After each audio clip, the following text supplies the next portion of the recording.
He's got one foot in the frying pan and one in the pressure cooker. Believe me, as a bowler, I know that right about now, your bladder feels like an overstuffed vacuum cleaner bag, and your butt is kind of like an about-to-explode bratwurst. Hey, do you mind? I wasn't talking when you were bowling. Was I talking out loud?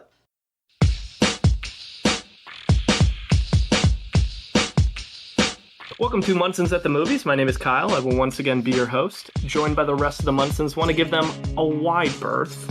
He's what is called a born loser. A real Munson. And talk a little bit about what's going on in the world. So we're here at episode 49, and Case is going to get us started. Just coming to grips with the fact that it's already November. The lovely holiday season is incredibly around the corner. I do enjoy the holidays, and especially Thanksgiving, but there's just no way to be ready for this right now. Rigby, the Mark version. Yeah, I second Craig's assessment that the holidays are a good time, but it's also one of the busiest times, and yeah, life's getting pretty hectic for me with work and stuff, but happy to be here and talk some Laura Linney. She's going to be a fun episode to discuss, so looking forward to it.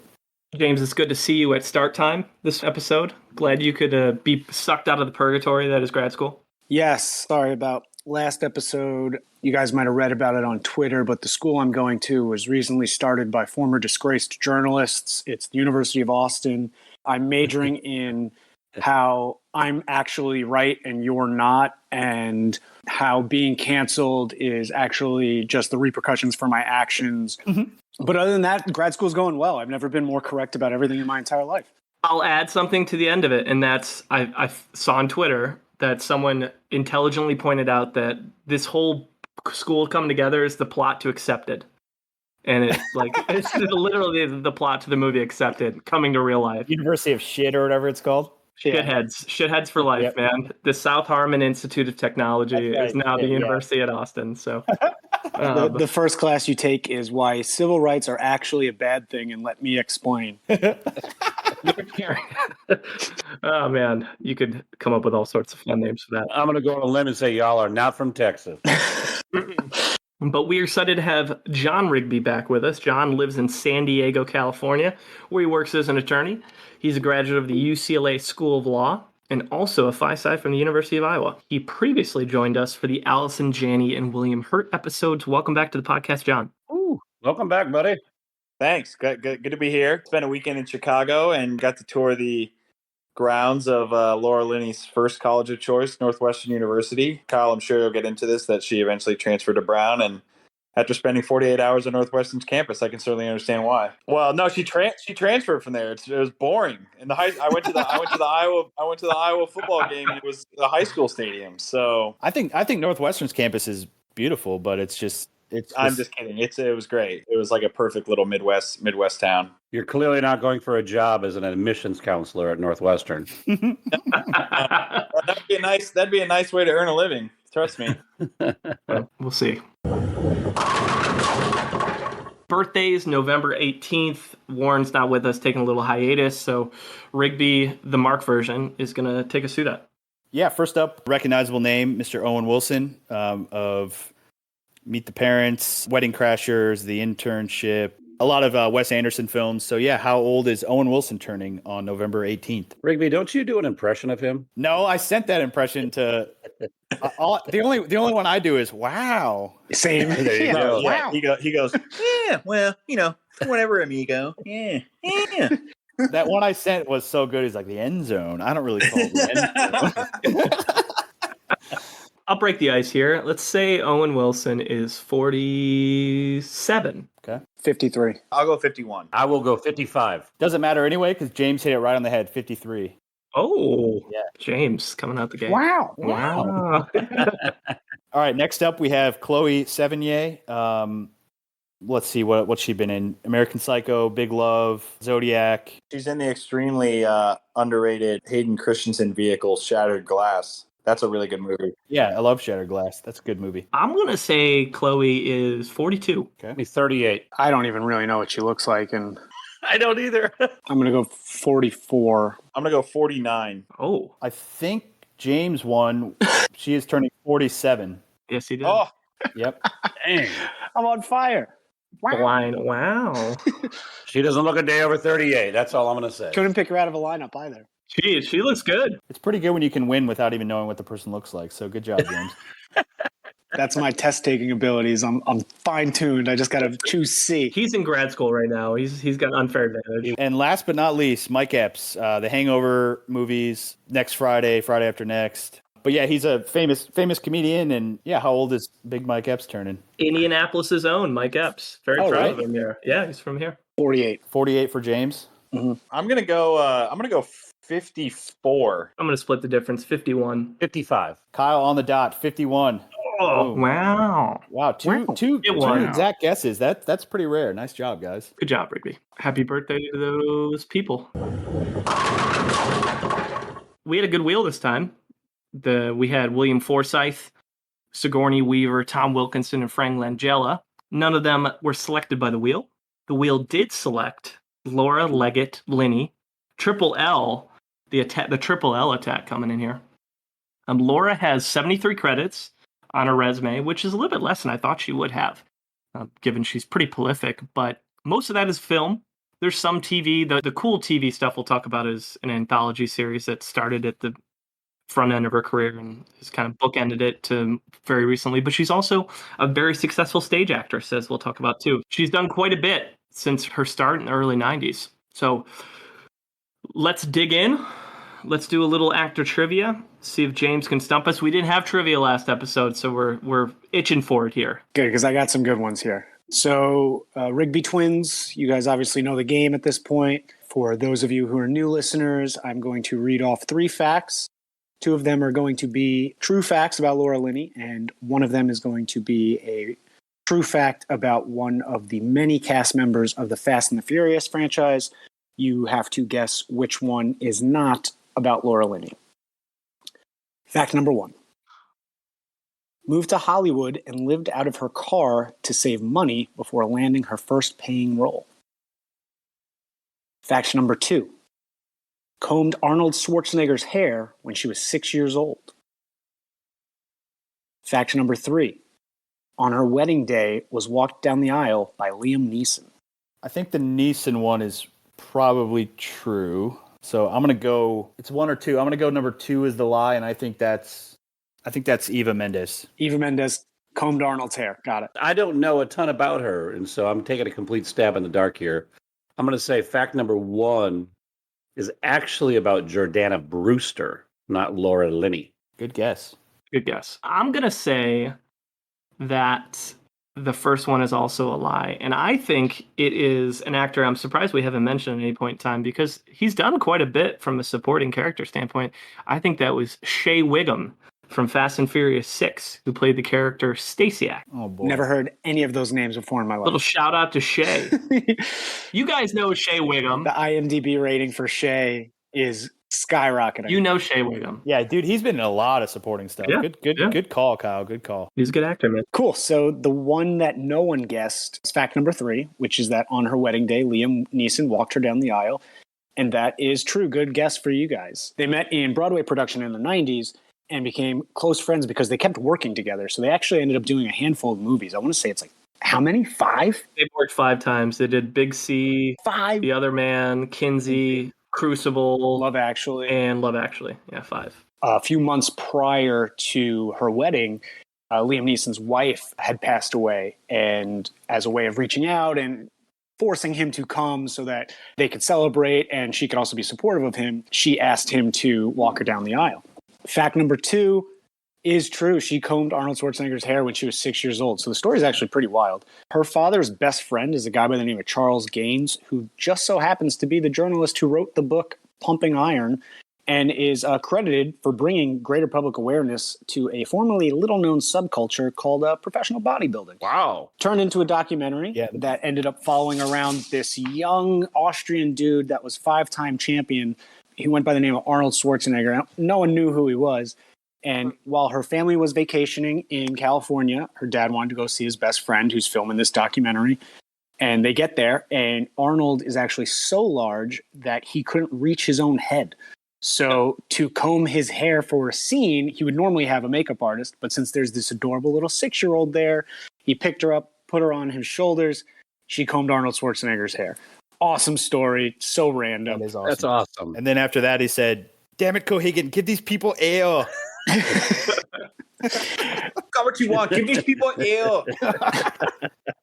And I think most of you guys hit the nail on the head. So she actually didn't move to Hollywood and live out of her car to save money. That was, in fact, the one, the only.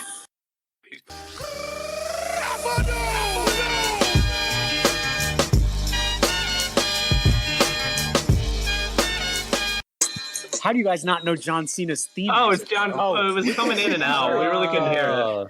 It's just hardcore horns, and it reminds me of the time that guy pranked that woman and just kept pretending that she won an event to meet John Cena and wouldn't stop calling her phone. She's like, "I don't care. So good. Leave me alone.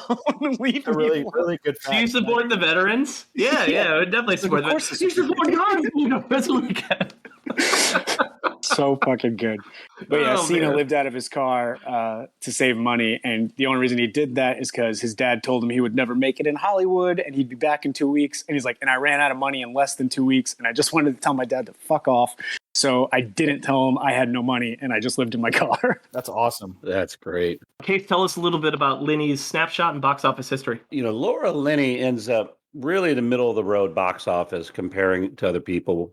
As I dug into her career more and started looking at her filmography, it really does kind of make sense.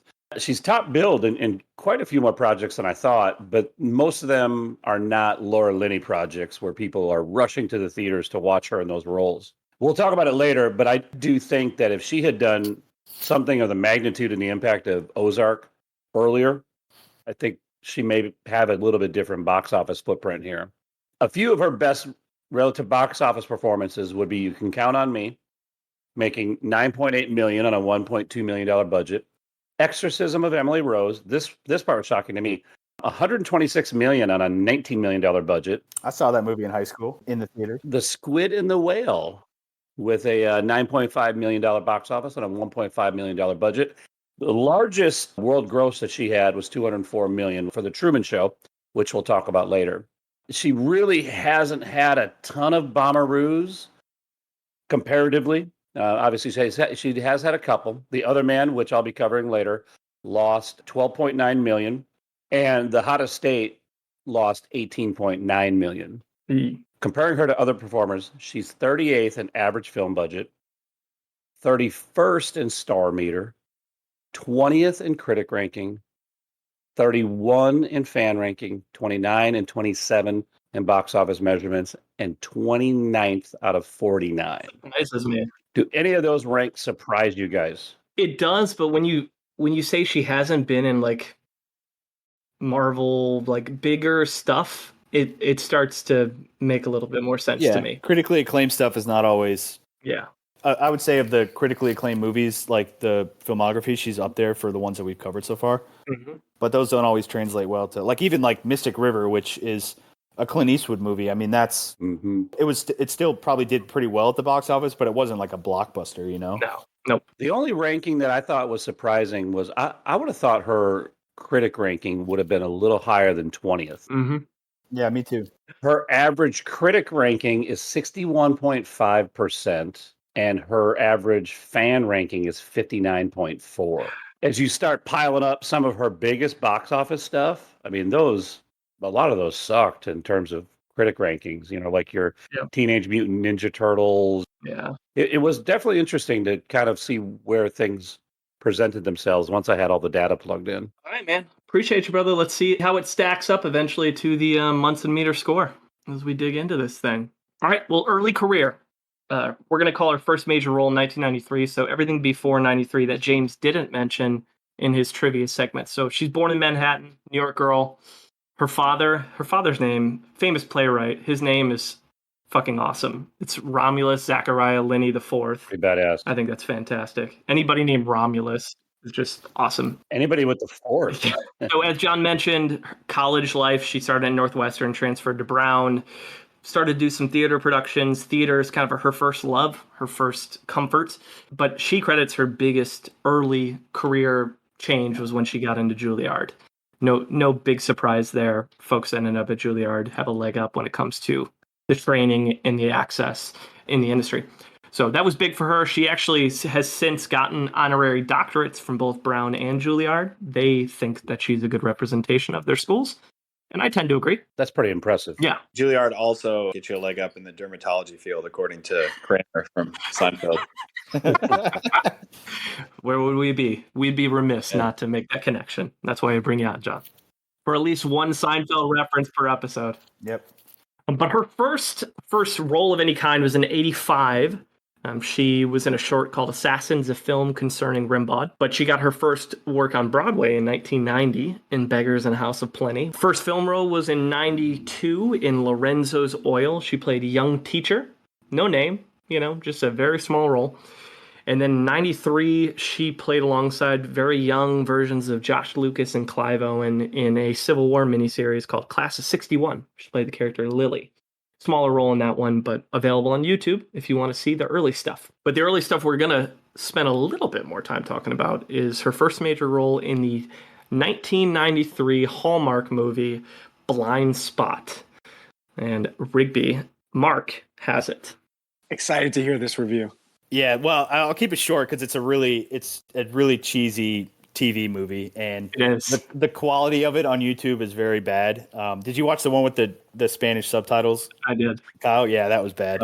In this movie, Laura Linney plays Phoebe. She plays the daughter of a U.S. congresswoman who the congresswoman is planning to run for Senate, and so she's a very high-strung, professional politician, and Laura Linney plays her daughter. The politician is played by Joanne Woodward, and interesting enough about this movie is that it also features a very young Allison Janney, who plays a staff member in the congressperson's office. So nice little throwback to one of our earlier Munson's episodes, and also the episode that John joined us. Laura Linney actually has a big role in this. She's second billed. She does. So this is definitely her first major performance, as Kyle mentioned. She plays the pregnant daughter of Joanne Woodward's character, whose husband gets in a fatal car accident and dies. And in that accident, Laura Linney's character Phoebe survives.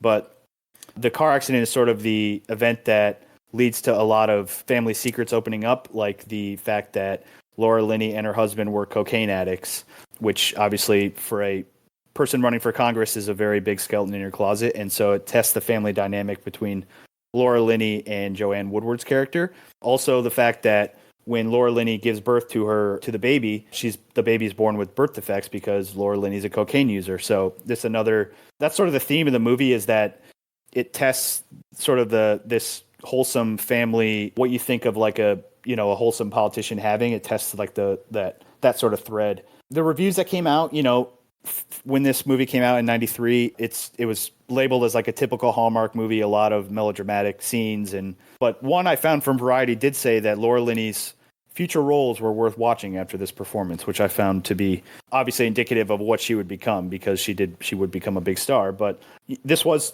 as Kyle mentioned, her first big performance, and it was a struggle to get through, but I think that was more because it was so cheesy and the quality of the video that we watched was so bad. I've seen worse on this podcast, but I've definitely seen better. But overall, good performance from Linney, and yeah, I mean, you see sort of where the theater, there's a lot of scenes where she cries in this movie, so you see where the stage acting kind of comes from. So overall, a good first major performance from Linney in this one.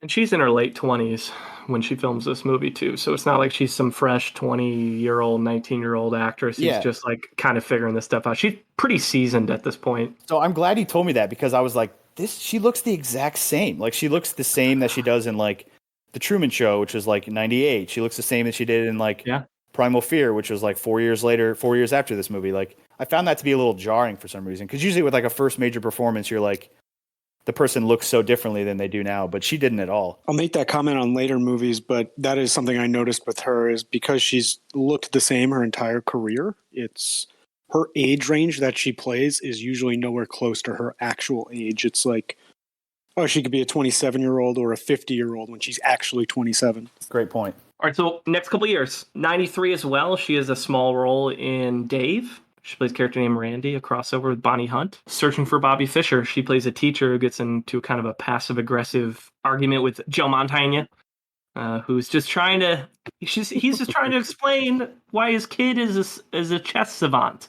And she's like, listen, I don't care. He needs to do math, or he needs to get his science work done. And so it's just one scene, but playing that teacher role again, like her first role in Lorenzo's Oil. Mm-hmm. What I found so interesting about it, it's a movie about, a young savant who doesn't want their life to be ruined by the fact that they're a savant. And at that point, we weren't aware quite yet that Bobby Fischer was an anti-Semitic conspiracy theorist whose life was ruined by being a savant. That came out shortly after. It all came together. Same year, she takes on the character of Marianne in the show Tales of the City, which is a show that she's reprised 3 other times over her career, which is really cool. She plays a young girl who is moving to San Francisco for the first time and experiencing let's just say the liberal, drug-filled, homosexual world of San Francisco. Sounds fun. She has no idea how to react to it. And that's what makes it kind of the Tales of the City, is her becoming comfortable with this liberal city that she's not used to living in. And you got a young Parker Posey in that one, which was pretty cool to see. But that's a big one that she has a lot of affection for in her career, because she's come back to it a lot. I just thought it was interesting because when we covered Elliot Page, and there's the 2019 version of Tales of the City on Netflix, I didn't realize that character of Laura Linney started 25 years before that. I thought that was pretty cool to kind of close that loop. I just learned that just now. Yep. 94, her first of 3 movies where she plays Gabriel Byrne's wife in A Simple Twist of Fate. Warren would be so excited to hear that. No wonder Warren didn't want to join us tonight. That was one of the potential facts I was going to bring up, is she's been married to Byrne in a lot of movies. Yep. If you have higher than like a 4th degree of separation to Gabriel Byrne, Warren wants nothing to do with you, basically. Yeah, he's going to cut you. That Munson Meter would go down immediately. Yeah. But the first of a couple with Gabe, and does the customary Law and Order appearance in 94, and then back to the stage.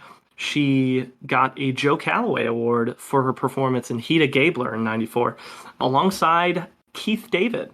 But personal life anecdote, 95, she gets married for the first time to David Atkins. But then the movie we were going to call first feature film until we saw Blind Spot is her role as Dr. Ross in Congo. It's really bad. But, hear me out, if you don't think it's going to be good, it's kind of funny. And I think the problem is because I think this is based off like a Michael Crichton book, I believe. Mm-hmm. And at that point, the adaptations of his books had been like crushing it in theaters. So everyone came in really pumped, like, oh, this is going to be this thought-provoking kind of like science fiction, man versus nature thriller. And it's just like really fucking dumb. It's just it's poorly executed. This is one of Crichton's first books, I think. I think it was like from the 70s. If I'm not mistaken. But yeah, you make a good point where like he was just coming off Jurassic Park, and obviously people thought anything, even one of his dookies would turn to gold. So, well, what's funny is that, Kyle, I remember when we talked about this episode, you're like, Congo's literally streaming everywhere, and I didn't watch it, which shows how much interest, shows how the ease of access that I had, and how much I didn't want to see it, the fact that I didn't actually sit down and watch it. So I had to rewatch it because I wanted to figure out if Laura Linney was responsible for how bad it was. No, she's not. And she's not. Who else is in it? Ernie Hudson, Tim Curry, Grant Heslov. For some reason, I was thinking, oh yeah, Heslov, Five Side, that's right. Mm-hmm. I was thinking Lawrence Fishburne was in it, but I must be thinking of Ernie Hudson. I guess Dylan Walsh is the other main character in the movie. Oh wow. I didn't even know he was around. I don't normally say I would rather watch Anaconda than a movie, but I'd rather watch Anaconda than... No, Anaconda's good. Anaconda's a cinematic masterpiece. Yes, it is. You didn't go into watching Anaconda and be like, wow, I can't wait for this thought-provoking, movie that makes me think about man interacting with nature. You're like, is that snake going to eat J-Lo whole? Like, you're like, this is going to be cool. I mean, don't get me wrong. Watching John Voight die is fantastic. Right. It's like, is Ice Cube going to get choked out by a snake? This will be fun. Congo, it's like, you're like 5 minutes in and you're like, oh, wow, this is pretty bad. And then it keeps going. You're like, all right, I'll readjust my expectations on what I'm about to watch. Like, it's a man in a shitty monkey suit. Oh, there's a lot of shitty monkey suits. Oh, cool. 1995 between Congo and Outbreak, big year for primate movies. Yes, it was.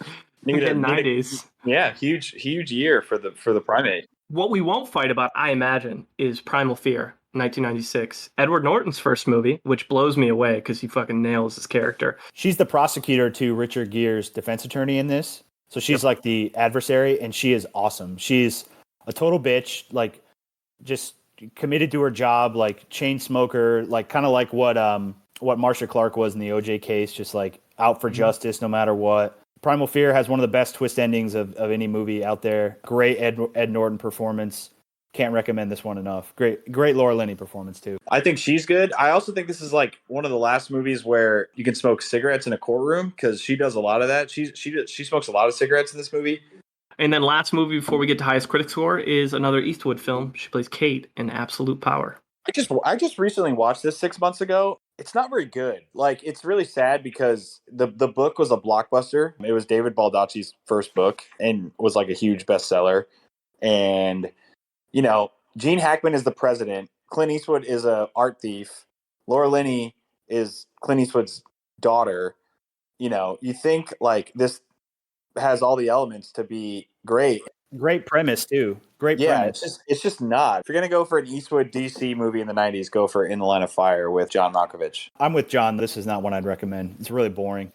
No, and it's not available streaming anywhere. I think they realize why they stopped playing it. So highest critic score, 1998's The Truman Show. And John is our guest. Munson comes in. He was supposed to get first major role, but Mark did a little flipperoonie because didn't want to give him made-for-TV movie. Give him a Hallmark movie. So John gets one of the better movies we're going to cover today, and that's The Truman Show. Yeah, Truman Show is really a gem. It's from 1998. Satire of, I'd say, Hollywood and big media and reality TV kind of all mixed in one, starring Jim Carrey as the fittingly named Truman Burbank, because I'm guessing, but because his life is filmed inside a dome just on the other side of Los Angeles Valley near Burbank, California. And he unknowingly has his entire life, his entire existence from the day he was born, filmed and broadcasted to the world. Laura Linney plays his wife, acting as Meryl Burbank, his wife, but really she is a professionally trained thespian named Hannah Gill. And so she gets a lot of really good roles as the movie goes on, or a lot of good lines as Truman, as the movie goes on, gets to find out that his life is kind of one big artificial lie. And she has to really work tirelessly to prove that it's not a lie and that it is in fact a real life that he's living. She's really, really, really funny in it. I mean, it's weird because obviously you think of such a gifted comedic actor like Jim Carrey. For him to be upstaged in a comedic role by Laura Linney is really something. But I think she's really funny in it. She pulls off a lot of sort of winks and nods at the audience, and I think she does a really good job of it. I think this movie is another movie that I recommend to people just to see how prescient it was, 20 years ago or more than 20 years ago, to see how sort of the landscape of reality TV really is, so deeply woven into America now. This movie just kind of totally nails it on the head. So That's The Truman Show. Her straight-laced off of Jim Carrey's like over-actor physical comedy fucking kills me. He's like, you might have had a bad day, honey, but try the Jackknife 20,000 or whatever it's called. I can't remember. Yeah. He's having a complete mental breakdown and like questioning his entire existence, and she's talking about like pear slicers and shit. He's like, who are you talking to? That's such a hard line to walk for her. She has to show that she has some empathy towards him at certain times because she aches for him, but she also has to show that she's doing her job at the same time while being an actress who's on a set. And so it's just a complicated role. And it's a brilliant movie because like the Ed Harris character is awesome in it. Mm-hmm. And her second straight movie with Ed Harris. Ed Harris plays a detective in Absolute Power. Mm-hmm. Yep. Oh yeah. And I think the movie probably was released as like a satire to like consumerism, and then it became, I think once they started filming it, they're like, wait, this could actually be possible one day where reality TV and the real world and drama sort of like, or like fantasy TV and reality TV kind of like mesh into one, and you don't really know which one's real and which one's not. Brilliant movie, and I love The Truman Show too, and her performance in this one. Ahead of its time, and shocks you with the amount of heart it has at the end of it on a movie that is a Jim Carrey movie where he's asked to do a lot with a little, and then by the end of it, you're like emotionally invested, and the movie has you in the palm of its hand. The first time I watched it, I remember having like goosebumps at the end where the sailboat goes through the stage. I was like, "Holy shit!" Holy shit! I did not see that coming at all. Spoiler. Sorry. It's been out. It's a famous one. It's been out for 20 years. Yep, universally loved, 95 and 89% on Rotten Tomatoes. So this is not a controversial take that the world likes this movie. So that's good to see. All right, 5 more years until the next review. She reprises her role as Marianne in More Tales of the City in 98. So you see the return of that character. And then 2000, she gets her first Oscar nomination for her role as Sammy in You Can Count on Me. Wasn't this the movie Dames was talking about? Yeah, his third favorite movie of all time, I believe, is what he said. I wish I'd seen this movie because this was Dames recommended it, and it was also directed by Kenneth Lonergan, who did one of my favorite movies of the last 10 years, and that's Manchester by the Sea. And I think he's only done like 4 movies, and this is one of them. So I wish I had watched it before this. Yeah. I did watch it because he spoke so highly of it. I understand why she was nominated. Again, you could start. She's in her dramatic bag in this movie for sure.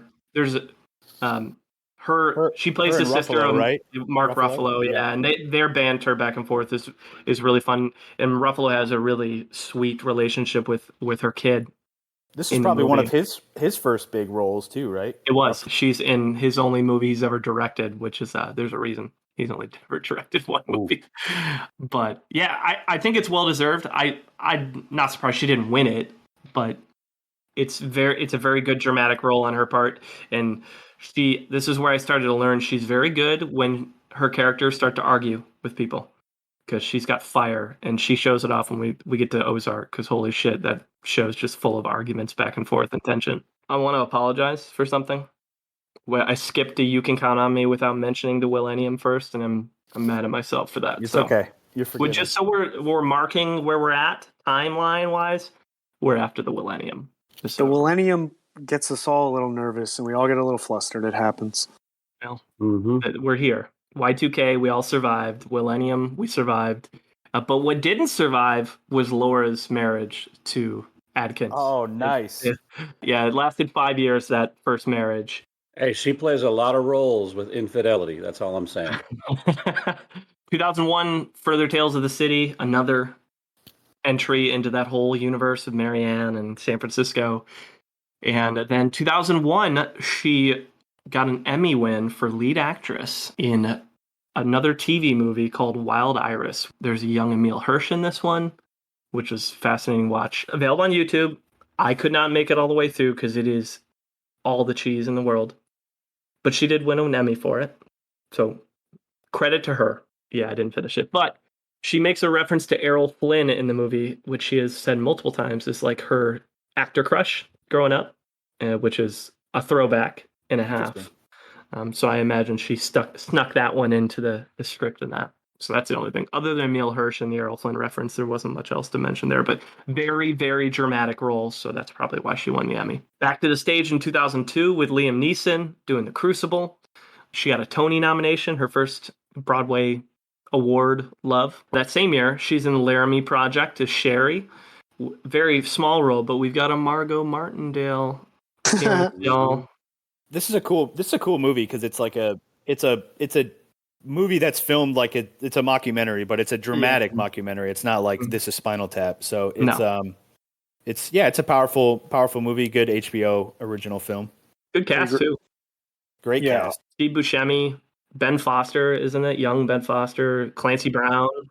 Yeah, the Matthew Shepard story is like one of those sort of like stories that like change society. So it's got a interesting premise to it and all that as well. So yeah, as you mentioned, available on HBO. Go check it out. I think it's worth checking out, even if you're not for Laura Linney. It's a small role for her. Yeah, and it holds up.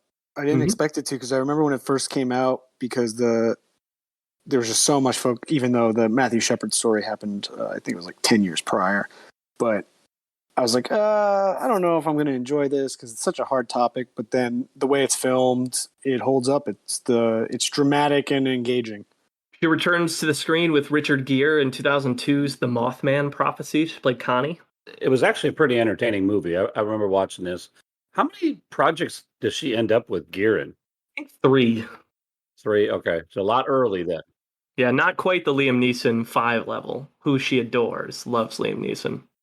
Hey, but at the end, in the 90s and early 2000s, man, Richard Gere was massive. So to be able to be in multiple Richard Gere projects this stage of her career, pretty important. Mothman Prophecies was one of those earlier kind of mainstream supernatural movies. Yeah. Yep. It was all right. Yep. I would watch it again if it was on. And then last thing, before our next review, she made an appearance in King of the Hill. Hanging out with the boys over Always there. a good choice. Always. There you go. Oh, good. Yeah, she hasn't done much TV, but she's picked some good TV shows for the stuff she's done. Yeah. All right, so largest audience gap is a really interesting one. I know James got a lot prepared for this. It is 2003's The Life of David Gale, which is available on Netflix if you want to check it out. So, James, take it away. I've been looking forward to this one all week, James. So I will give you my Laura Linney review first. I think she did really well in her role. I think it fit her really well. The next 10 minutes are going to not be dedicated to Laura Linney and her performance in the slightest bit.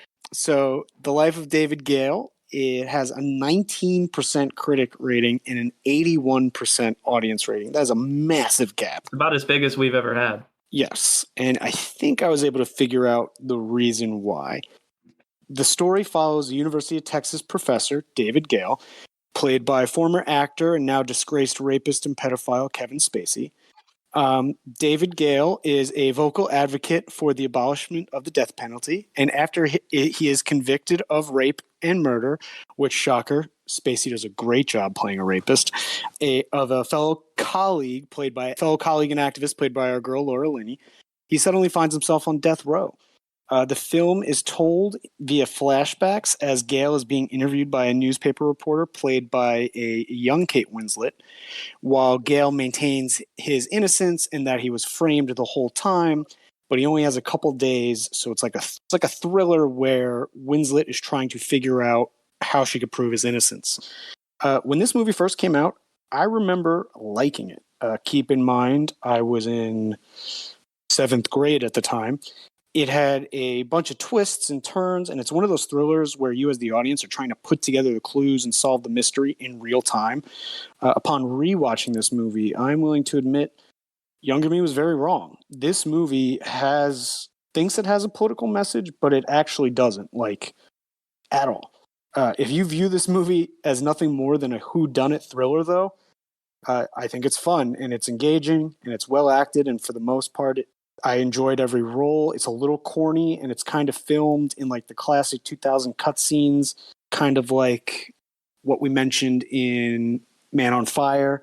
But if that's the mindset you have while you're watching it, you're like, yeah, it's stupid, but it was enjoyable. However, this movie really thinks it has a political message. It ultimately doesn't, and when it's over, you kind of ask yourself, what the fuck was the point of that entire story? So the spoiler alert here is that the twist in this movie is that Laura Linney's characters committed suicide, and she actually framed David Gale to prove that innocent people can be sentenced to death.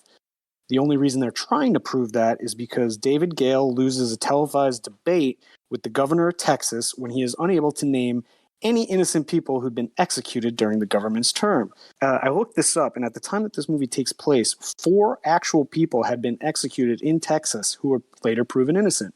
You'd figure that's information that someone who's devoted their whole life to abolishing the death penalty would know, but alas, David Gale missed that part of the research, and so he's stumped when that live debate takes place and that question happens. The final twist of the story, though, is that David Gale was in on it and assisted Laura Linney character with suicide as some sort of act of martyrdom. However, assisted suicide is very illegal and can ultimately lead to a life sentence and potentially the death penalty if you get a shitty judge. So ultimately they prove that, I don't know, that the justice system works, which is the opposite of what they intended. Again, you don't know Jack, bro. Yeah, it's also Texas. There's no laws down there. And so this movie has anybody no else point. catch my reference? Anybody? No one. All right. What'd you say, Kyle? Jack? I said you don't know Jack. I caught it. Spacey. All right. Spacey reference. It's a reference to the movie about Jack Kevorkian. Yeah. Assisted suicide. Yes. I Alpha thought the Suicide. video game you don't know, Jack. Nice. It was a commercial and critical failure, and it effectively ended director Alan Parker's career. It did. Despite various attempts, he was unable to raise money for financing for any future projects and never directed again. He's done some good stuff too. He did Mississippi Burning, which we loved. Yep. Oh wow. He did The Commitments, which is a good I movie. love The Commitments, dude. I think The Commitments is super charming. Me too. Midnight Express. Like he did some Angela's Ashes. Really famous movies. This movie literally murdered his career. He did Angel Heart with De Mickey Niro. Rourke starring Robert De Niro, who plays the devil, and his character's name is Louis Cypher. Mhm. So bad. Louis Cypher. James, let me ask you this: would you like the movie better if Spacey wasn't the lead character in it? No, all right, so Kevin Spacey's obviously a colossal piece of shit, and prior to us knowing he was such a huge piece of shit, he's a great actor, and I think this role is very much in his wheelhouse, and I actually think it was well acted. The only person who's acting I didn't really like is I thought Kate Winslet was a little corny, but I thought Laura Linney was great. The movie itself just has like no point. The twists are weird twists, but it's so engaging that the whole time you're like, oh, I can't wait to figure it out, and at the end you're like, what the fuck did I just watch?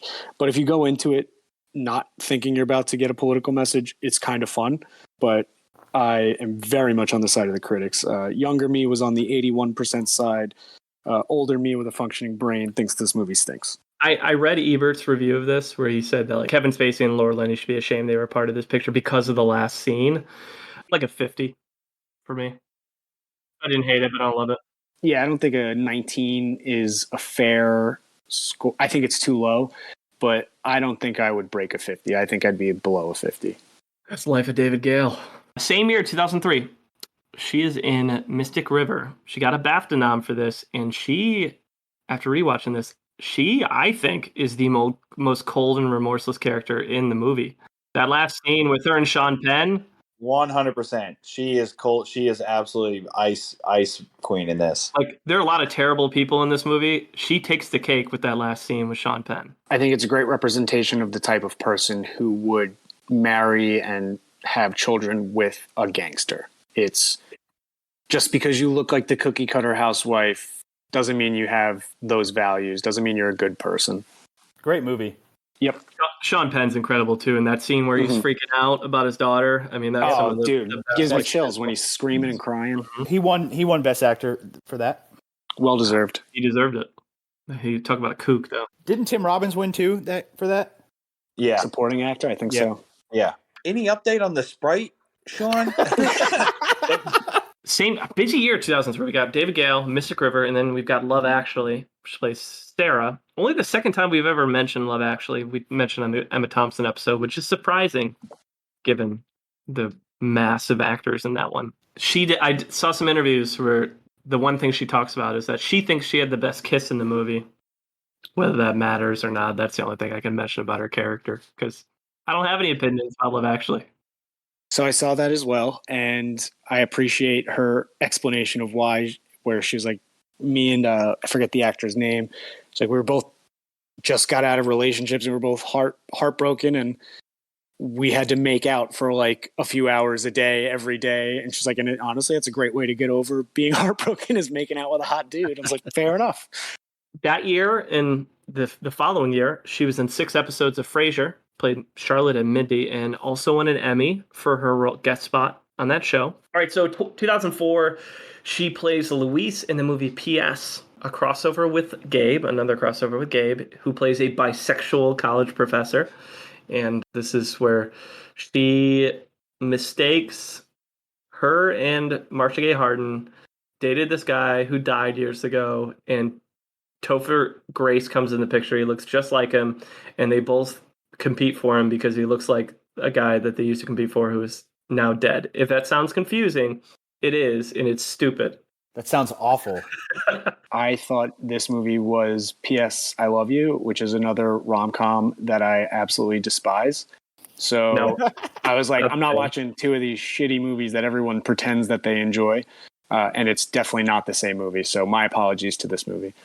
I will say, Laura switches her emotions on a dime in this movie, so I will give her credit. Again, more of the dramatic chops. She's sharp, very sharp. Pretty dumb. Don't check it out. But you should check out Kinsey from 2004. It's not streaming for free. You have to rent it on Prime for $4.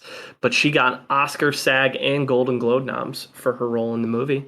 A movie that she calls the most fun thing she's done, especially because she had just acted alongside Liam Neeson in The Crucible, and she says this is like the exact opposite of The Crucible. If you know Dr. Albert Kinsey's background with the world of sex. Fun fact I read about this is she gained 20 pounds for this role, and she did it by only eating Krispy Kreme donuts, which sounds like the most enjoyable way to gain 20 pounds that I could imagine. Sounds like a 2005 like weight gain method too. Like I feel like that was like the heyday of Krispy Kremes. Absolutely. We were doing fundraisers in college, Krispy Kreme fundraisers. We were selling dozens for $6. Yeah, so absolutely. Totally understand that was the go-to for Laura to put on her 20. She's good in this movie. I mean, she's the only one that got nominated of the cast. Liam Neeson's the lead. But a stacked cast, absolutely stacked cast. I mean, some younger actors who went on to big things like John Krasinski and David Harbour. Chris O'Donnell is in it. No, not John Travolta. Usually I write it down, but I was like, there's so many. I don't want to take up space in the show notes. James Marsden? James Marsden is not in it. He's not getting cucked in that one. Yet. But all right, so you got Chris O'Donnell, Peter Sarsgaard, who you see naked. He gets nude in this one, so you see Sarsgaard's dick. How's it looking, Kyle? Very different than Liam Neeson's dick, who apparently has a goddamn hog. One of the biggest dicks in Hollywood. What? Yeah, apparently Liam Neeson's is like the creme de la creme. Pixar, it didn't happen. I think he's pretty chill about it. But Laura talked about it in her interviews. She talked about his dick. Yeah, well, people ask her, be like, have you seen Liam Neeson's dick? Because apparently it's huge. And she's like, no, I wouldn't doubt it, but I haven't seen it. But Timothy Hutton's in this movie. John Lithgow, as we mentioned, Tim Curry, Oliver Platt, Julianne Nicholson, Bill Sadler, Dylan Baker. It's a huge cast. Huge cast. Another Tony nom for Sight Unseen on the Broadway side in 2004. And then she played Joan in The Squid and the Whale in 2005, a role that got her a Golden Globe nom. Yeah, the performances in this are awesome. Hers included and Jeff Daniels. Can't say enough about it. Jesse Eisenberg definitely in his like neurotic bag here. For sure. Also, Alexandra Daddario's first film role. She plays Hot Girl in the background. Oh, shocker. Passes by. My favorite scene is when they're sitting at the kitchen table and Jesse Eisenberg's trying to impress his dad, played by Jeff Daniels, who's the big writer. And he's like, we're reading A Tale of Two Cities by Charles Dickens in class. What do you think of it? Thinking he'd be like, oh, it's a masterpiece. And Jeff Daniels goes, it's minor Dickens. He's such a condescending prick. Snobby Brooklyn thing you can ever imagine. Mm-hmm. He does that really well, though. Yeah, he's really good in it. Linney's damn good in this. I think she earned her Golden Globe nom. She's great as kind of the balance to Jeff Daniels. Same year, played character Erin in The Exorcism of Emily Rose, which we talked about earlier. Makes an appearance on American Dad, so she's, again, limited TV, but she's picking good shows to show up on when she's doing guest spots. That third Gabe Byrne crossover in Gin Divine, 2006, played Claire. And then she works alongside Robin Williams in Man of the Year and as a character named Eleanor, where she plays kind of a neurotic whistleblower character. It's one of those movies that is always on like Amazon or Netflix, says like you'd be interested in, and I just kind of skip over it. I don't know if you would. I should pay more respect to Robin Williams, but Laura Linney is the person who realized there's a glitch in the whole system and ends up getting how she gets so close to the president. That's a really good question. That's a huge criticism you can make in the movie. There you go. Procedural. It's a procedural issue. It is a warning for why every state should have its own voting systems and why you don't have one central voting system when it comes to major elections. So it had its purpose there, at least.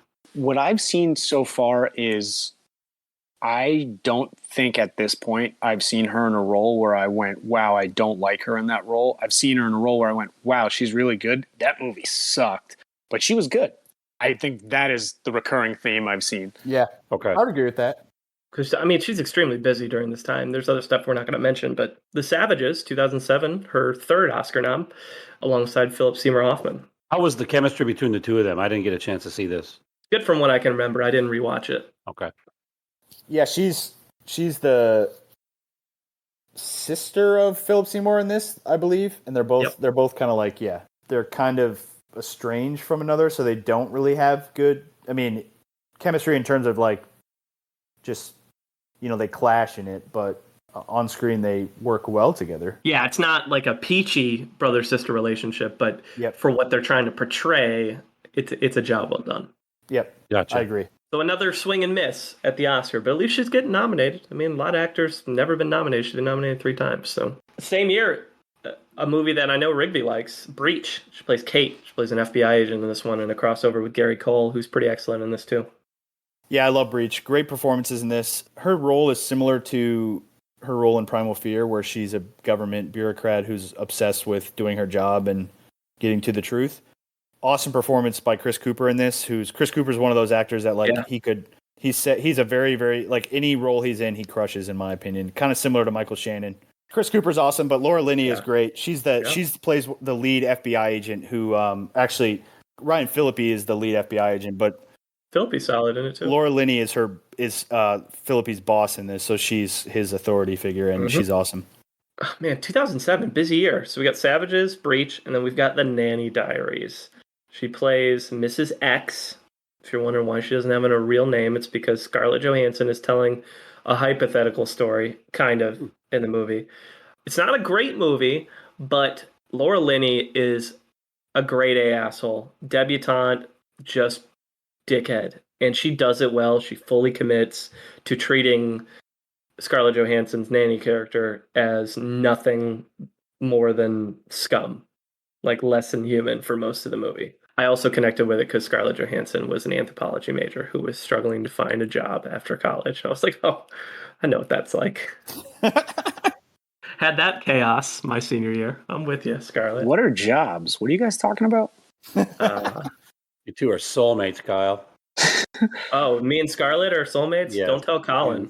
And then last one we'll mention before lowest critic score is her role as Abigail Adams in John Adams, the HBO miniseries. I tried to watch a bunch of it, but then I realized each episode's an hour and a half. It's impossible, dude. I did too. And she's incredible, though. So this is like known as one of the best miniseries like in television history. Paul Giamatti. Yep. Yeah. Literally, like if you read the reviews of it, it's like on Metacritic. I think it's like a 90 something on Metacritic. So, but yeah, it's tough, and it's really good from what I saw. You got to be really in the mood to watch a revolutionary political thriller, right? Where each episode is an hour and a half. So it's not an easy watch, but I wish I would have seen it beforehand. Yeah, she won an Emmy for her role too. I love the scene when Paul Giamatti in his Boston accent says, "Any luck on the Sprite?" Shut up.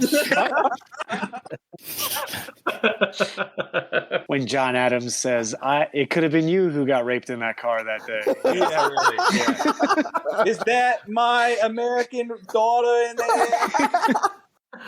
Well, let's transition to lowest critic score. We were on a high now. We're going to go to a low for The Other Man, 2008, in Case has it.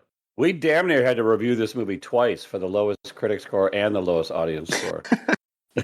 And I think both would be fitting.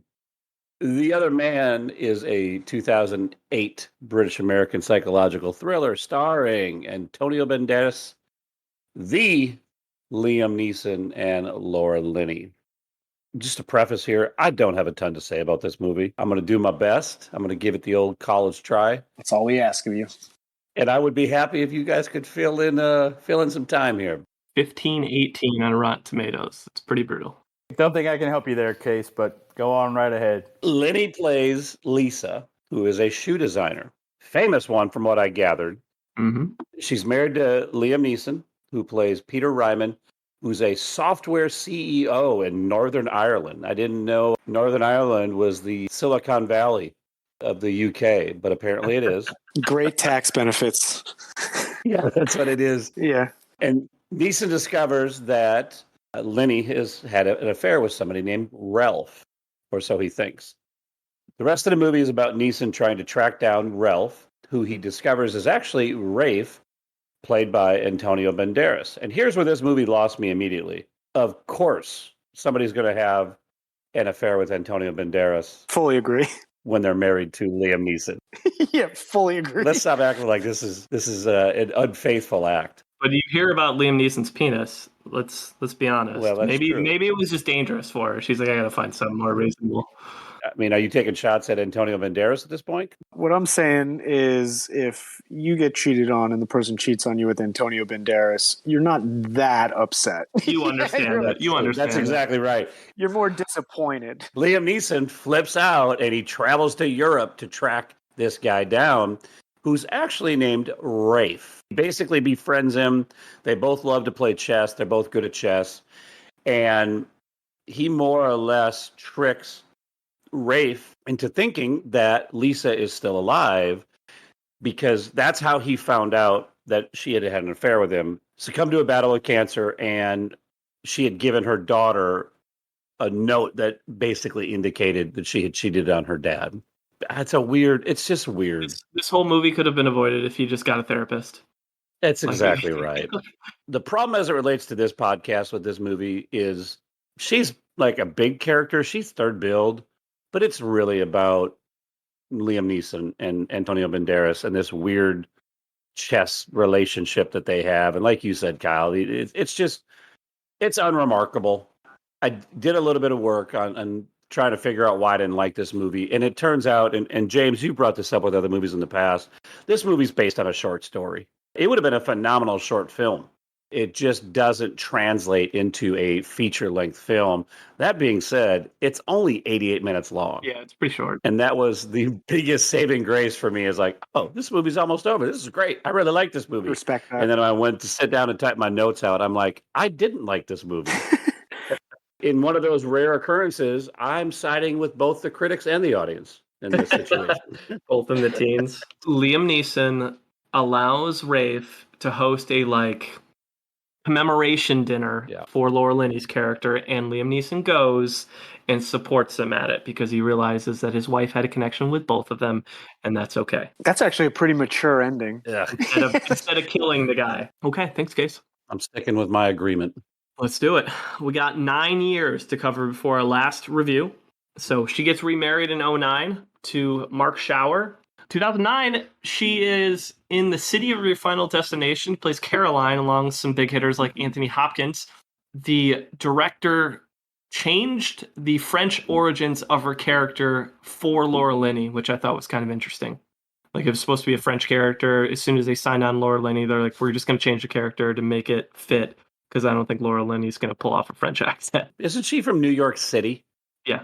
Yeah. So did this character have kind of an urban vibe to it, and she was able to pull that off? Yeah. Okay. Yep. That makes sense. I thought it was connected to the whole Tales of City thing, but it's not. It's completely different. It's based on a book. From 2010 to 2013, the show that she's gotten the most awards love for is her role as Kathy in The Big C. 40 episodes of that. She got Golden Globe and Emmy wins for that character. Is this a show about Liam Neeson? The big cock? No, it's about the other C word. Cancer. Cancer. Oh, okay. It's about cancer. My bad. The big C. So while you guys are being super immature, and I would never harp on something like that, this is the third character she's played that has cancer, terminal cancer specifically. Oh, There you go. what else? It would be the movie you reviewed, The Other Man. Yep. And the movie I reviewed, David Gale. This was a very popular Showtime series, and it might have been one of Showtime's I've never heard of this before. biggest series then. Yeah, true. 2010s would have been Ray Donovan was going on about, so this was a good lineup for them. It won one Primetime Emmy, and it was her. And it's her number one IMDb credit. Sounds like a real joy.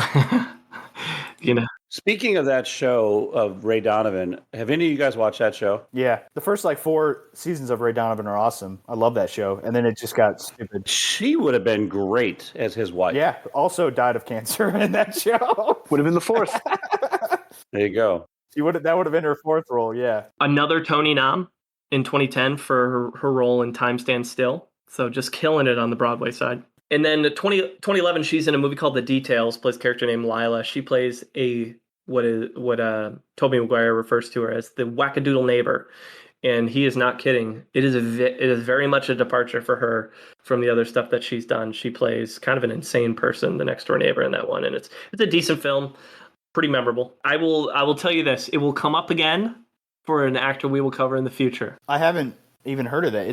It's a comedy with Tobey Maguire. Is that what you said? The premise is when a family of raccoons discover worms living underneath the sod in Jeff and Neely's backyard, this pest problem begins a darkly comic and wild chain reaction of domestic tension, infidelity, and murder. Are you sure that's not a sci-fi movie that premieres at like midnight in the summertime? It sounds like terrible. It's an interesting movie. No offense to anybody involved, but this sounds awful.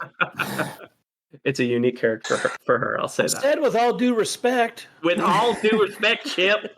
Same year, her only animated thing she's ever done, she was in Arthur Christmas. 2013, she's in a crossover with Alicia Vikander in The Fifth Estate. Her biggest box office bomb. Yeah, that one's not a good one for either one of their box offices. That movie stinks. Big old stinker. She gave birth to her son Bennett in 2014. So that's a big moment for her personally. You want to hear a cool birthing fact? Oh, yes. Yes, please. To date, oldest Oscar nominee to become a natural first-time mother, having given birth to her son Bennett at the age of 49. Wow. That's true. Surpassing Jennifer Jason Leigh, Holly Hunter, Gina Davis, and Chloe Sevigny, who all became mothers at 48, 47, 46, and 45, respectively.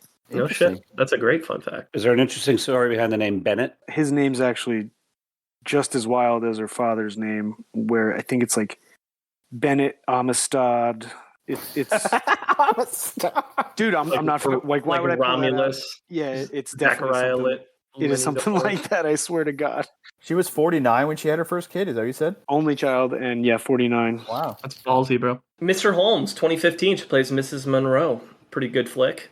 Teenage Mutant Ninja Turtles, 2016, she plays Chief Vincent. Wait, so Kyle, you said she's only done one. So this is a live action Teenage Mutant Ninja Turtles movie that came out? Yeah. Mm-hmm. Yeah, it was the second one, I believe. The second one of this collect, and she plays the police chief. 2016, Sully. She plays Lori, Tom Hanks' wife in the movie. This is the third movie that Eastwood's directed that she's been in. She speaks very fondly of working with Eastwood because he gives a lot of creative freedom to them to kind of do whatever they need to do. Yeah, her role, I remember being kind of small. It's just basically because he lands the plane in New York and she lives in San Francisco. And I think most of her scenes are when he's talking on the phone with her. Yep. But yeah, she's good as like the concerned wife who, is worried that Sully's getting too in and over his head on everything. So she's strung together some pretty impressive leading men. So now you got Tom Hanks, Sean Penn, Jim Carrey, Jim Carrey, Richard Gere, Antonio Banderas. Philip Seymour Hoffman. That's a pretty cool list, man. Absolutely. Mm-hmm. Kevin Spacey. Oh, wait. Maybe not. He qualifies. He was big at the time. I agree. I felt like I described him accurate. Former movie star, now disgraced pedophile rapist, Kevin Spacey. Nailed it. Speaking of great movies, it's a small role, but she's in Nocturnal Animals as Amy Adams, like debutante mom in that. It's just one scene, but that movie is incredible. I loved rewatching it. It's so funny because in real life, so this is the movie I was thinking of when you guys were mentioning how she plays such a wild range of ages, despite looking the exact same her entire career. Uh-huh. She's 10 years older than Amy Adams in real life, and she plays her mom in this movie. Oh, wow. Well, it's like John Lithgow is 7 years older than Liam Neeson and plays his dad in Kinsey. Yeah. And it's like not believable at all. I like Nocturnal Animals a lot. That movie's a mindfuck for sure. Michael Shannon's so fucking good in that. And Aaron Taylor-Johnson. Those two are incredible in that movie. And then another Tony nom, 2017 for The Little Foxes. So sprinkled in between all these really cool film and TV roles, another theater production recognition. And that takes us to 2017's largest critic gap, which is the movie The Dinner. And that is my review this time. We'll see if it stands up. But this is my second time seeing it. It's got a 46-16 split. So audiences do not really like this movie at all. It's like middle of the road for critics. So a 30 gap. It's the third adaptation of the book. I didn't realize that. It's been done twice before. There were 2 European versions. One of them was an Italian version. I know that. Yep. The writer went to the premiere and he says this is the one he hated the most. After the movie, he left. He didn't go to the party because he didn't want to lie it in people's faces and tell them that he liked it when he hated it. Oh, man. So I thought that was interesting. It features Laura Linney. There's 4 main performances. Laura Linney, Richard Gere, Steve Coogan, and Rebecca Hall. So we mentioned this on the Rebecca Hall episode a little bit.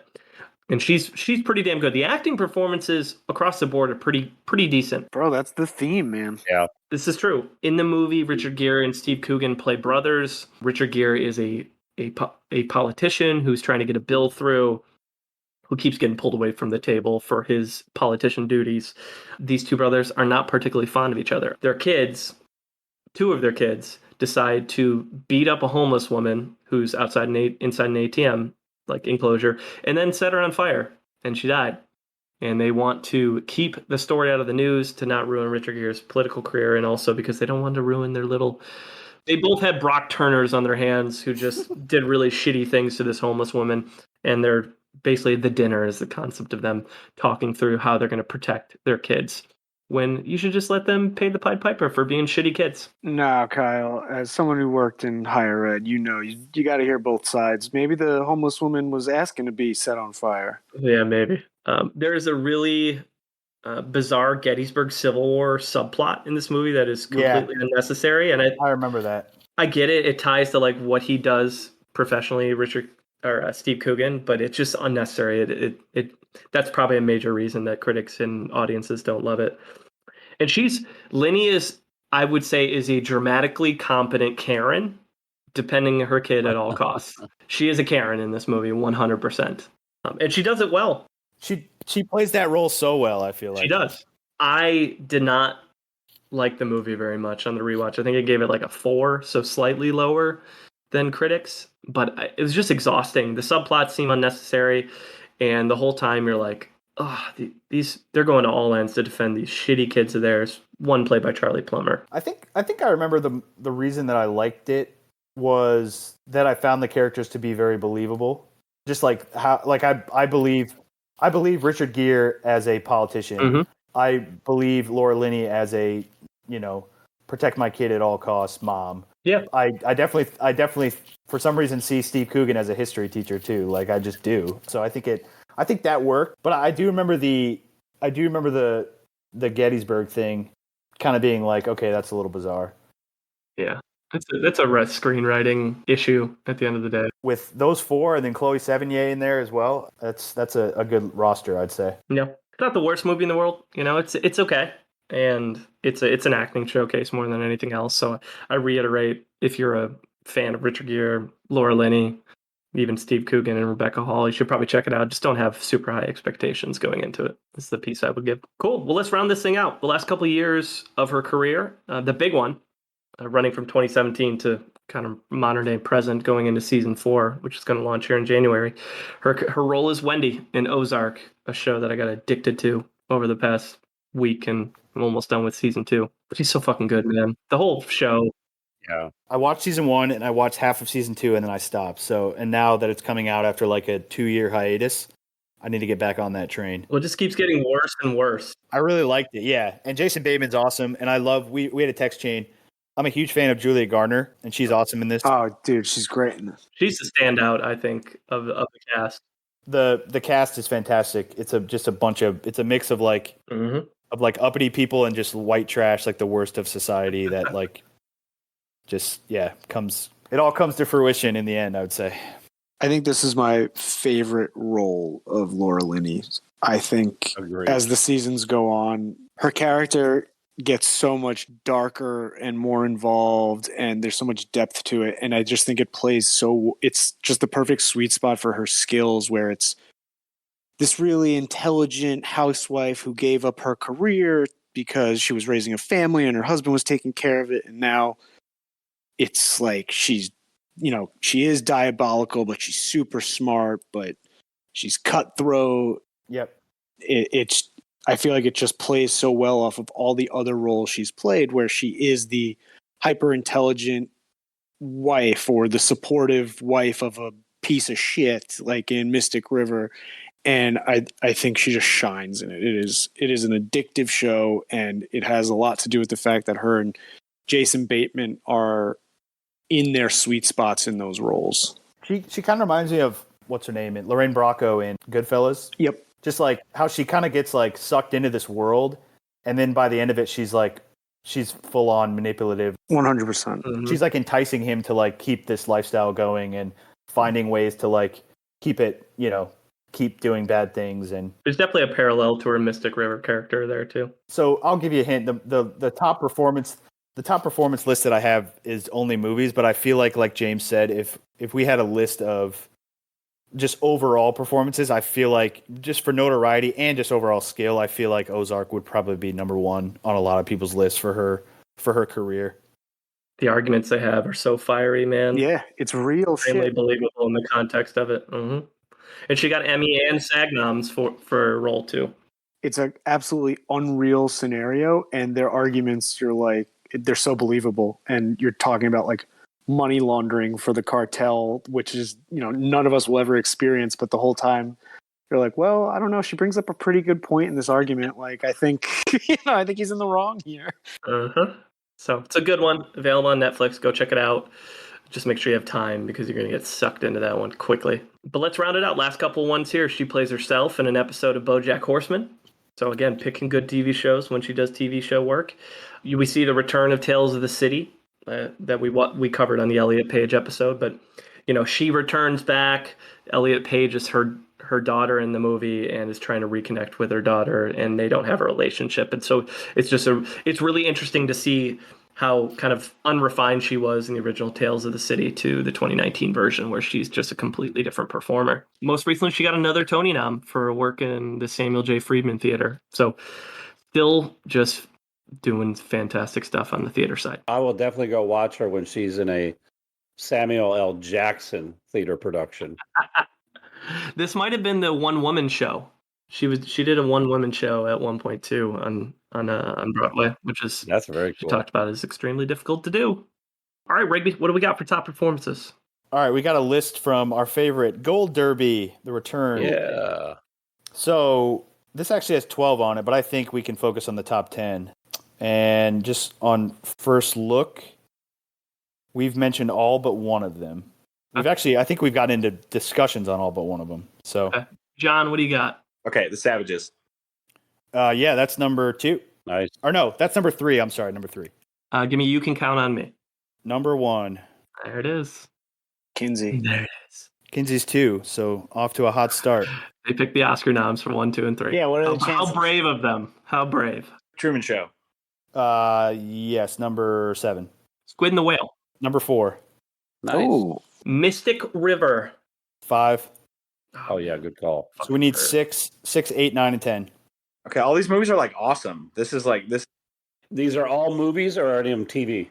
They're all movies. They're all movies, and they are numerically ranked. So we've named all the hot ones so far. Primal Fear. 8. Baby, let's go. So we need 10, 9, and 6. because it's a corny normie pick, probably Love Actually. Number 6. Yeah. That was gonna be my next one. Yeah. Dude, I don't think we've missed one yet. No, we You guys are on haven't. fire. How about Hyde Park on Hudson? That's number 11. Nice job. That was impressive. Honorable mention. And yeah, 12 is Breach, so we still need 10. Do miniseries count? No. Fuck, so John Adams is not on the list, is what you're Nope. saying. How about Sully? Yep, 9. Damn. All right, let's go. Number 10, which I don't think we talked about. Did we mention it and just not talk about it? No, it's not even in the notes. Okay, what is it? The House of Mirth. Oh, The House of Mirth. Yeah, it's like a period. Edith Wharton. Wharton added. Yeah. Okay, that list sucks. That list sucks. It's like all prestige movies. No shit. Yeah, but this is her performances. It's not the movie. Well, of course, Yeah. her performances make the movies in some of these. So I respect. We love to criticize the list, so you're right. You're at home. What would you have different on the list, John? Life of David Gale. She's good. mean, I'm being She's honest. fine. Yeah. She's really good in that movie. Here's the thing. If it included TV, I know they put the Oscar-winning ones. Ozark would 1, 2, definitely be 3. one. I No put doubt. Ozark and John Adams up there. Yeah, Like those Ozark- those two would have to be up there as well. Big C. Yeah, and I've just never seen the Big C, but you don't get 4 seasons for being a crappy show. Yeah.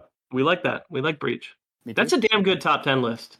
And it doesn't even include the miniseries TV stuff. If we all wrote down our top performances, it would match that pretty well. Maybe not in numerical order, but definitely like the overall content for sure. Well, and just to show how many bangers she's been in, there are some movies that she's in that are really good that she's small or weren't mentioned, like Mr. Holmes, Nocturnal Animals. She's not a huge movie, but great movie. So like even ones she's small in are damn good still. Yeah. I'm disappointed we didn't talk about Jindabyne, more of the Australian box office flop. Or Dave or Searching for Bobby Fischer. I mean, there's just good movies in there too. Well, let's get into Munson Meter. If you're a first-time listener, the way this works, we rate every actor on a scale of 0 to 100 based on a variety of factors. Those factors could include anything from longevity, project choice, pop culture impact, their range as an actor, their awards footprint, other talents they might have, their personal life, comedic chops, box office success, or anything else that matters to us as Munsons. So this time we're going to start with James. Kick us off. So when we originally were, the wheel decided that we were covering Laura Linney, I immediately went, oh, I love her. And then as we were looking through her career, I realized that there are a lot of movies that she's in that I truly can't stand. And then when I rewatched it, I was like, but she's great in it. And I realized the theme I saw was I couldn't pick out a role of hers that I don't think she nailed, whether or not I hated the movie or not. So I hated The Life of David Gale, and I thought she was great in it. I thought she nailed her role. And I think she's one of those actresses that if you were to ask anyone, I don't know if there's anyone out there who's like, oh, I hate Laura Linney. I don't know if I've ever heard a bad word about this woman. And that's hard to do in Hollywood, especially where sometimes having no opinion on something can be a bad opinion in the eyes of Hollywood. And so when you look her up, it is nothing but relentless positivity and kind words. And she's just an easy person to root for. I think she is a chameleon in her roles. I think she shows the range. And I think the only thing I haven't really seen from her has been horror movies, but I didn't see the Mothman Prophecy, so that could have sucked and she could have been terrible in it. But you know what? Unfortunately, not going to affect my review. I think she is now starting to get... I think Ozark is going to help launch the next phase of her movie career, where instead of Oscar noms, I think she's going to start getting Oscar wins. Yes. The awards are there. The longevity is there. I think she just needs that defining role. And sometimes in Hollywood, it's like you got to pay your dues for some bullshit reason before you're allowed to win an Oscar in their eyes. But I think she's going to get there. I think anytime she's in a movie, she is a positive addition. The negatives I have on her at this point are, there's not a lot of box office success. I don't know if she has been the marquee actress in any movies where it's just her carrying the film, but when she's in those movies, she does carry it. It's just not in the sales approach, so you don't see it in the box office success. But I am excited for the future with her because I think this role of Ozarks is going to finally open people's eyes to the kind of level of dramatic actress she can actually be, and she doesn't always have to be the good person. She can be the bad person. With all that said, I gave her an 81. Rigby. Mark. Yeah, James, you nailed it. I think Ozark is going to lead to a lot of good things to come for her and in a career filled with already good things accomplished. I kind of see her as like a Julianne Moore type who just needs that like one role that like stands out above the crowd for that year. And yeah, I mean, she's Truman Show, Mystic River, Breach. I wish I would have watched You Can Count on Me because it sounds like that's everyone's favorite performance of hers. But Kinsey, you name it, she's been in some of the best movies of the last 25 years in Hollywood, in my opinion. So I think I have a lot of faith in knowing that she is going to get one of our highest scores, and she's going to get one of my highest scores, and she's going to get an 86. All right, John, our guest Munson. What do you got? Honestly, I'm like right in the middle of these guys. I think I'm going to go with 84, given the amount of prestige movies that she has, very few clunkers, her professional background or professional training as an actor. I think 84 sounds good. I wish that she would win an Oscar because it seems like her film performances are starting to taper off a little bit, and she's not in more of the sort of heavy hitting awards favorites like she was in the earlier part of the 2000s. But, she's obviously found a home on Netflix and in prestige TV. So hopefully that's, not over yet, but can't be a drug kingpin forever, right? Yeah. But yeah, I'm going to go 84. Love it. On my end, I enjoy thoroughly everything that she's in, to James's point. Like, even if the movie or the show is not great. I mean, everything, I guess, except love letters and like shitty TV movies, but we don't put much weight on that. But even in small roles like Nocturnal Animals, just knocks it out of the park. And in weird roles like The Nanny Diaries, where you're like, the movie's not great, but she just stands out because she commits so much. Like, from a technical perspective, she's one of the top 5 actors I think we've covered in her craft, 100%. She may not have the name impact of some of the others we've covered, but in terms of just quality of films and quality of productions, even if they're not making all the money and not huge blockbusters, like, this is the first actor we've covered in a while where I pretty much I enjoyed almost everything we watch. But coming off of Daryl Hannah, which was the exact opposite, where like it drained my movie watching soul watching a lot of her stuff. It was a refreshing change of pace.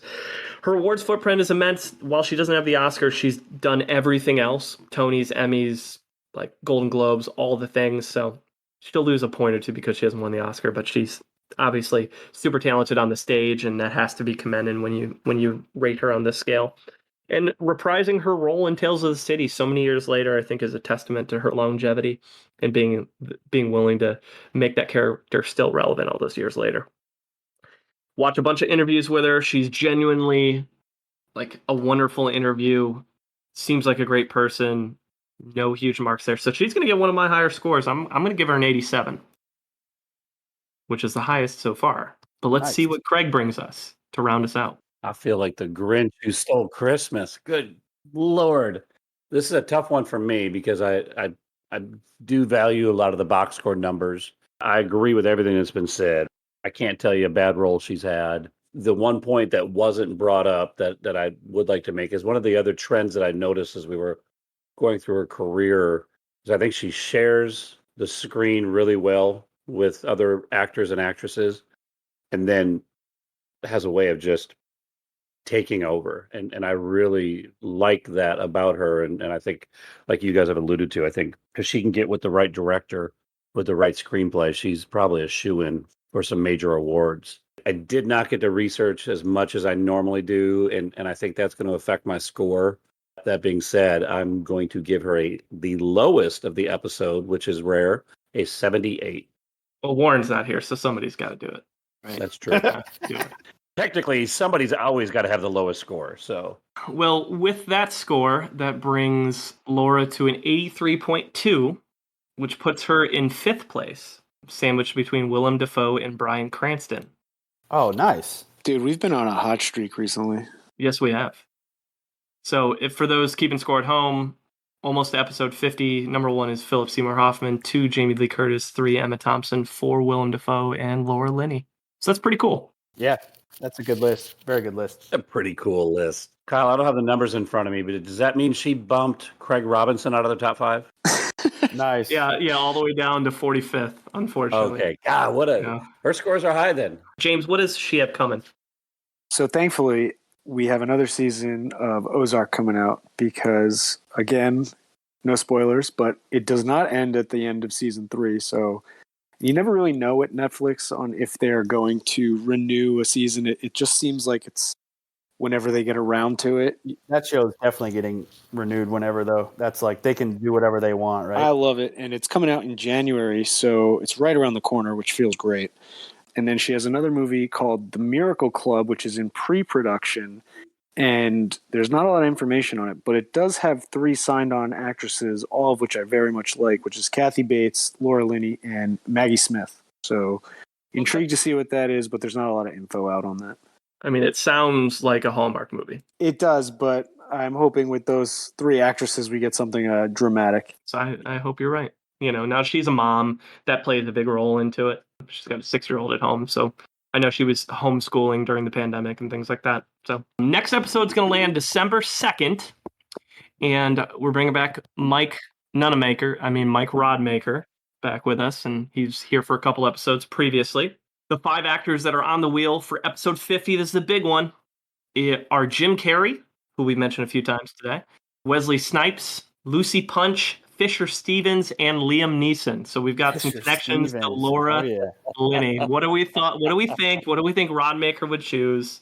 The potential of me being happy versus me being very upset is like A giant gap. it's a huge gap, dude. I think obviously Liam Neeson would be. I mean, in terms of just like star power and name recognition, Liam Neeson would probably be one of the best. Over Jim Carrey and Wesley Snipes, bro. I say those three are unbelievable. I didn't know who Fisher Stevens was until Succession came out, and I said, "Man, that guy's got a big head for his body." Yeah, he's creepy. He's so creepy in that show. And Lucy who? Lucy Punch. No idea who Lucy Punch is. You could have made that name up. You know who Lucy Punch is. Yeah, you know who that is. She plays the crazy chick in what's the one more? Take Me Home Tonight. Well, she isn't taking me on today, but the one with Paul Rudd and Steve Carell, where Dinner for Schmucks. Dinner for Schmucks, yeah. She plays the crazy blonde She girlfriend. plays the crazy chick in every movie. She's like a neurotic, like stalker girlfriend in all the things that I've seen her in. So I do. All right. So I know who she is in Dinner for Schmucks. What else is she in? Because I can only picture that now after you mention that. Have you seen Take Me Home Tonight? Yeah, we covered that. Yeah, we covered that. I'm Chris Pratt. Oh, that's right. Yeah, she's like a creepy, like stalker high school girl in that. She's in Into the Woods, Bad Teacher, Stand Up Guys. You guys are not selling me on Lucy Punch. Bro, I'm like that's what I'm saying, Case. Like, Yeah. if the chances are I could get Wesley Snipes, Liam Neeson, or Jim Carrey, who I think is one of the greatest comedians of all time, and then I get Lucy Punch, I'm gonna Lucy Punch Rodemaker in the stomach. Jim Carrey also has a kind of a fascinating personal life because he's had some like mental health issues, and Absolutely. he kind of took like a long career break and kind of had like a breakdown in the middle of it, I think. So he'd be interesting to cover. Wesley would be fun with the whole like new Blade character, Mahershala coming around and going back to White Man Can't Jump, Blade. Talk about Demolition Man. Yeah, talk about interesting personal life. He went to prison. Mm-hmm. Tax evasion, right? Yeah, tax evasion. Which could happen to anyone. I feel for him. It's a tough spot. Yeah. Dude, if we did Wesley Snipes, we'd cover some fun ass movies. I'll tell you that. Yes, we would. Wesley Snipes would be my pick. Okay. John, who would you pick if you had a choice? Wesley Snipes. Bingo. Let's do it. Shit, you got. We talked enough about Liam Neeson and Jim Carrey this episode. You got to go to Wesley. That's true. Oh, I mean, we can continue on the Neeson dick discussion. We can get real deep on that if it's Liam. You know. Gross. So who do we think Rodmaker would pick? Because that's really the question here. He was here from Mahershala and PSH before. I mean, those are two unbelievable picks. Yeah. I think he would take either Snipes or Neeson. Okay. I'm going to say Jim Carrey. Maybe. We'll see. Well, you know, Rodmaker doesn't decide. We don't decide. John Rigby doesn't decide. The wheel decides. And we'll see what brings us episode 50. Rodemaker decides Lucy Punch. I'm going to be furious.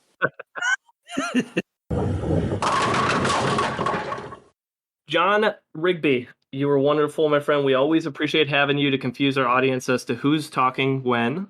Any plugs or wise words for our audience? No, this was really fun. Next, I mean, I've kind of hit a lot of prestige people, so the next time I come back, I would love to do like David Spade or Pauly Shore or someone who just is fun to poke fun at for a couple hours. Pauly Shore is the dream. Either way, I'm always thrilled to be here. So thanks for letting me be a part of it. We always love having you, man. Yeah, dude. Thanks for jumping on. I'm disappointed that your words of wisdom weren't, it's a small world when you have unbelievable tits, Roy. No, what it actually was is, any luck on that Sprite? Sure.